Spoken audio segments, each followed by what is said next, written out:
4 sifat wajib dan mustahil bagi Rasul, sidik, amanah, tablik dan fatona. Sidik, amanah, tablik dan fatona. Sidik selalu benar, amanah dipercaya, tablik menyampaikan, fatona itu cerdas. Tablik menyampaikan, fatona itu cerdas. Sidik kidib, amanah khianat, tablik kitman, fatona balada. 4 sifat wajib dan mustahil bagi Rasul, sidik, amanah, tablik dan fatona. Sidik, amanah, tablik dan fatona. Sidik selalu benar, amanah dipercaya, tablik menyampaikan, fatona itu cerdas. Tablik menyampaikan, fatona itu cerdas. Sidik kidib, amanah khianat, tablik kitman, fatona balada. 4 sifat wajib dan mustahil bagi Rasul, sidik, amanah, tablik dan fatona. Sidik, amanah, tablik dan fatona. Sidik selalu benar, amanah dipercaya, tablik menyampaikan, fatona itu cerdas.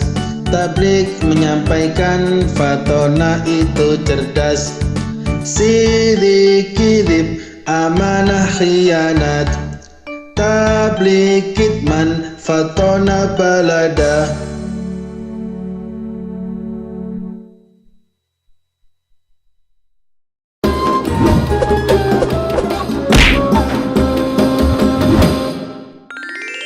Kisah Nabi Muhammad Sallallahu Alaihi Wasallam, pembangunan Masjid Nabawi di Madinah. Pembangunan Masjid Nabawi menjadi langkah pertama yang dilakukan Rasulullah setibanya di Madinah. Beliau ingin menjadikan Madinah sebagai negara yang dibangun dengan pondasi keberkahan. Untuk mewujudkan hal tersebut, maka kaum muhajirin dan kaum ansor bahu-membahu dalam proses pembangunan masjid. 1 Hijriah merupakan tahun yang penting dalam sejarah Islam karena menandai peristiwa hijrahnya Nabi Muhammad SAW dari Mekah menuju Madinah. Setelah peristiwa ini, penghitungan tahun kenabian diganti dengan istilah tahun Hijriah.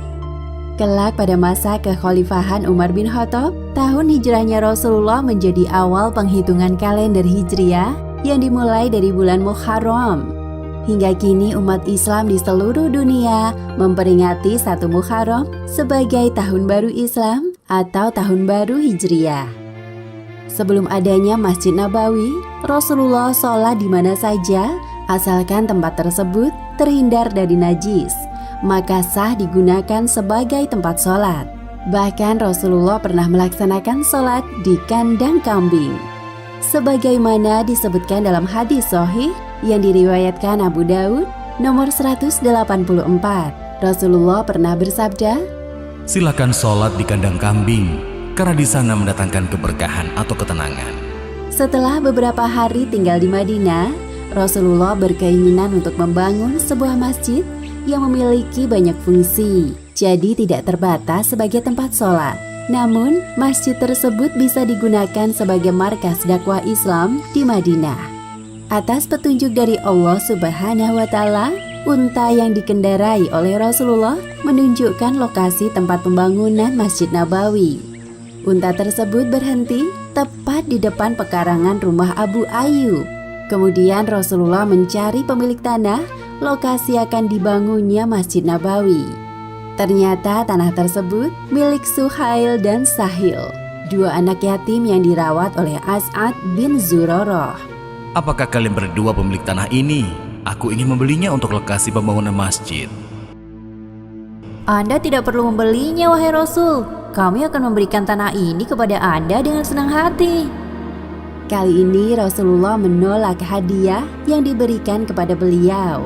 Hal ini dikarenakan Rasulullah ingin beramal menggunakan harta yang beliau miliki.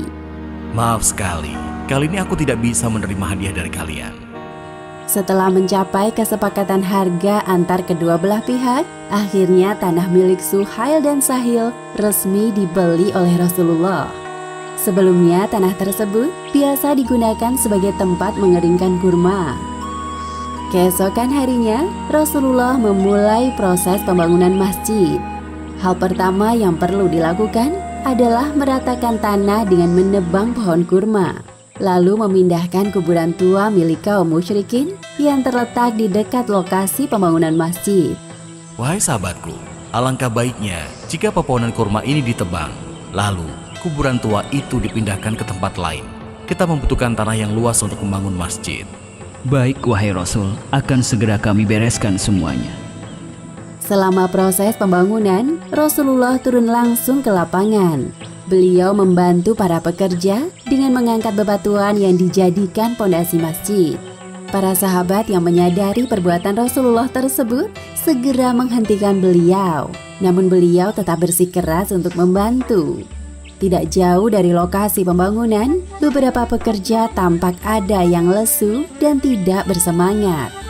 Hai kawan, lihat yang dilakukan Rasulullah itu. Aku sungguh merasa malu pada diriku sendiri sekarang. Jika hanya duduk dan melihat, sedangkan Rasulullah terus bekerja, kita benar-benar telah berbuat zalim. Baiklah, mari kita kumpulkan semangat lagi untuk bekerja lebih keras dari sebelumnya. Ayo, semangat! Mereka mulai bersyair untuk menambah semangat dalam bekerja. Rasulullah juga terus memompa semangat para pekerja dikala semangat mereka mulai mengendur.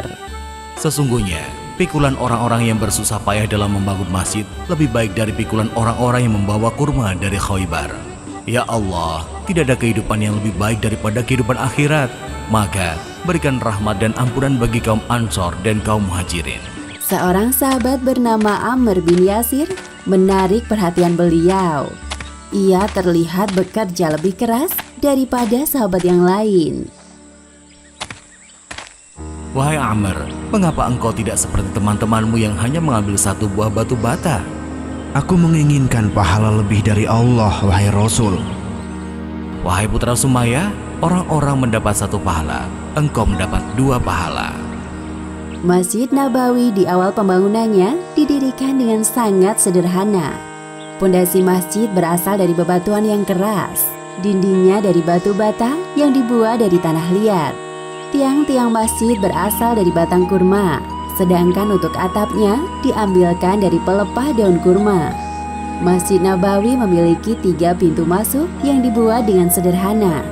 Pintu yang seringkali dimasuki oleh Rasulullah adalah pintu yang berada di arah timur, atau disebut juga Bab Utsman atau Bab An-Nabi. Sedangkan pintu yang berada di sebelah barat dinamai Bab Atikah.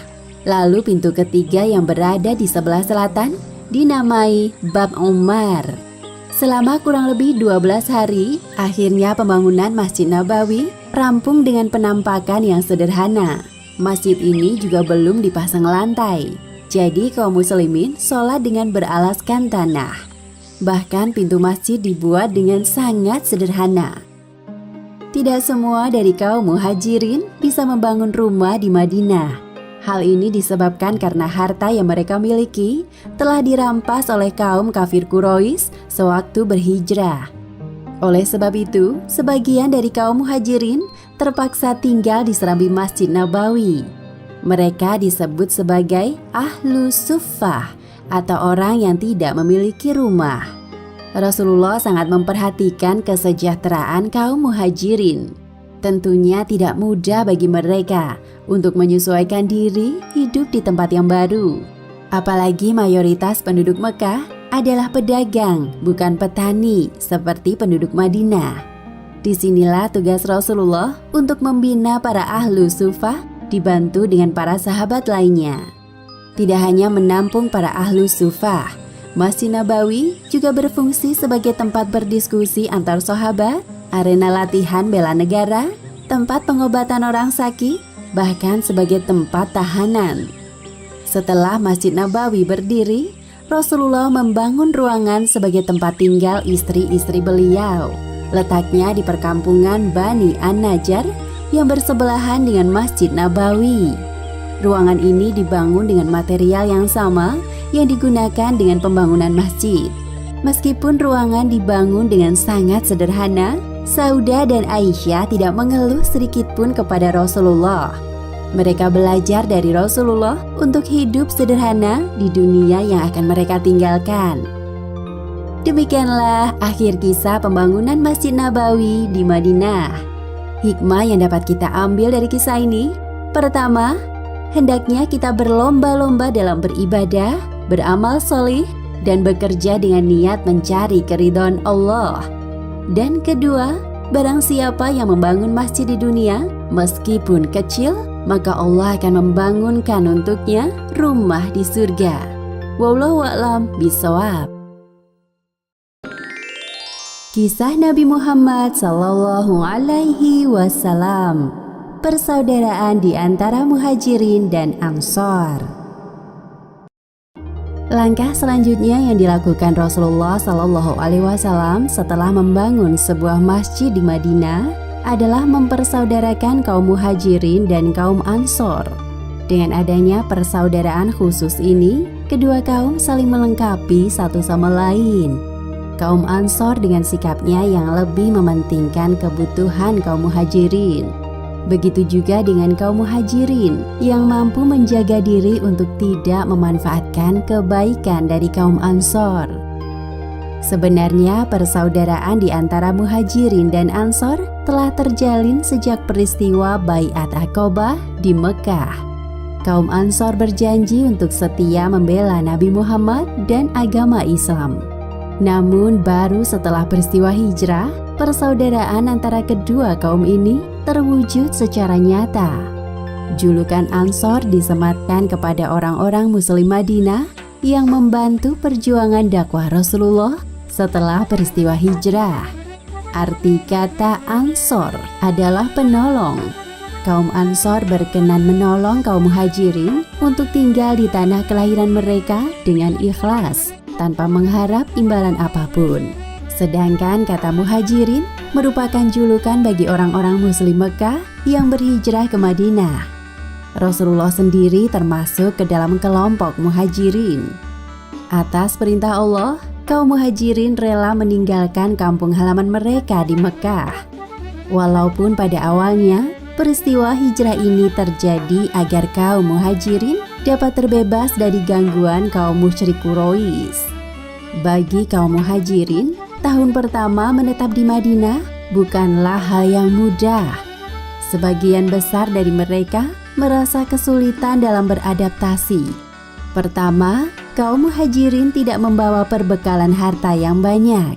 Jika mereka membawanya, harta mereka akan dirampas oleh kaum musyrik Quraisy di tengah perjalanan ke Madinah. Padahal untuk dapat bertahan hidup di Madinah, kaum Muhajirin membutuhkan modal. Mengingat bahwa keahlian orang-orang dari Mekah adalah berdagang, bukan berkebun atau bidang pertukangan seperti yang kebanyakan dilakukan penduduk Madinah. Kedua, kaum Muhajirin merasakan kesepian dan ketakutan selama tinggal di tempat baru. Beberapa di antara mereka ada yang berhijrah sendirian, sementara anggota keluarga yang lain tetap tinggal di Mekah. Ketiga, kaum Muhajirin harus menyesuaikan diri dengan cuaca Madinah yang berbeda dengan cuaca di Mekah, yaitu sangat dingin ketika musim dingin dan sangat panas ketika memasuki musim panas. Rasulullah Shallallahu Alaihi Wasallam menyadari kesulitan-kesulitan yang dihadapi oleh kaum Muhajirin. Kemudian beliau berinisiatif untuk menjalin persaudaraan khusus di antara kaum Muhajirin dan kaum Ansor. Peristiwa ini terjadi di rumah salah satu sahabat bernama Anas bin Malik. Rasulullah berharap dengan adanya persaudaraan khusus ini, kedua kaum saling tolong-menolong. Maka kesulitan yang dihadapi oleh kaum Muhajirin dapat teratasi sedikit demi sedikit dengan bantuan kaum Ansor. Rasulullah melakukannya di rumah Anas bin Malik. Hendaknya kalian saling bersaudara, dua orang. Rasulullah mempersaudarakan sekitar 80 orang yang dipilih secara langsung oleh beliau. 1 orang dari kaum Muhajirin dan 1 lagi dari kaum Ansor. Beberapa di antaranya yaitu Abu Bakar dipersaudarakan dengan Khorijah bin Zaid, Umar bin Khattab dipersaudarakan dengan Utsman bin Malik, Salman Al-Farisi dipersaudarakan dengan Abu Darda, dan Abdurrahman bin Auf dipersaudarakan dengan Sa'ad bin Robi. Sa'ad bin Robi termasuk salah satu orang terkaya di Madinah. Ia menawarkan sebagian harta yang dimilikinya untuk diberikan kepada Abdurrahman bin Auf. Wahai saudaraku, ambillah separuh dari harta yang aku miliki. Sesungguhnya hartaku paling banyak di kalangan kaum Ansor. Terima kasih atas tawaranmu, wahai saudaraku. Semoga Allah memberkahi harta yang engkau miliki. Namun, bisakah engkau tunjukkan kepadaku di mana letak pasar tempat orang-orang Madinah biasa berjual beli? Iya, tentu saja. Akan aku tunjukkan kepadamu. Ikuti aku. Sa'ad bin Robi menunjukkan pasar Bani Koinuko yang biasa dikunjungi oleh para penduduk Madinah. Di sebelah sana ada pasar yang sangat ramai. Kami menyebutnya Pasar Bani Koinuko karena penjualnya kebanyakan berasal dari orang-orang Yahudi Bani Koinuko. Engkau bisa menemukan kebutuhan pokok dan lainnya di pasar ini. Latar belakang Abdurrahman bin Auf adalah seorang pedagang cerdas. Maka tidak sulit baginya untuk memulai sebuah bisnis di tempat baru. Esok hari, Abdurrahman tampak membawa beberapa liter minyak samin dan keju dari pasar. Bahkan di hari setelahnya, ia mulai berjualan di pasar yang ditunjukkan oleh Sa'ad bin Robi tersebut. Di tempat lain, kaum Ansor yang bekerja di kebun menawarkan sebagian lahan mereka untuk diberikan kepada kaum Muhajirin. Wahai Rasulullah, ambillah setengah dari kebun kurma yang kami miliki. Dengan begitu, saudara-saudara kami dari Mekah tidak akan kelaparan. Benar sekali, wahai Rasul. Kami tidak merasa keberatan sama sekali. Tidak perlu. Bahan makanan yang kalian berikan sudah cukup bagi kami. Jika diperbolehkan, izinkan kami untuk bergabung dengan kalian saat panen tiba. Oh, tentu. Kami sangat senang mendengarnya. Hal tersebut menunjukkan kemurahan hati kaum Ansor terhadap kaum Muhajirin yang datang ke Madinah dengan tangan kosong. Allah Subhanahu wa Ta'ala memuji sikap orang-orang Ansor ini sebagaimana yang disebutkan dalam Al-Quran surat Al-Hasyr ayat 9. Dan orang-orang yang telah menempati kota Madinah dan telah beriman, Ansor, sebelum kedatangan mereka, Muhajirin, mereka mencintai orang yang berhijrah kepada mereka, dan mereka tiada menaruh keinginan dalam hati mereka terhadap apa-apa yang diberikan kepada mereka, orang Muhajirin, dan mereka mengutamakan orang-orang Muhajirin atas diri mereka sendiri, sekalipun mereka memerlukan apa yang mereka berikan itu. Dan siapa yang dipelihara dari kekikiran dirinya, mereka itulah orang-orang yang beruntung. Dalam persaudaraan ini berlaku pula ketetapan saling mewarisi harta, namun akhirnya dihapuskan oleh Allah Subhanahu wa Ta'ala setahun kemudian, sebagaimana yang disebutkan dalam Al-Quran surat Al-Anfal ayat 75.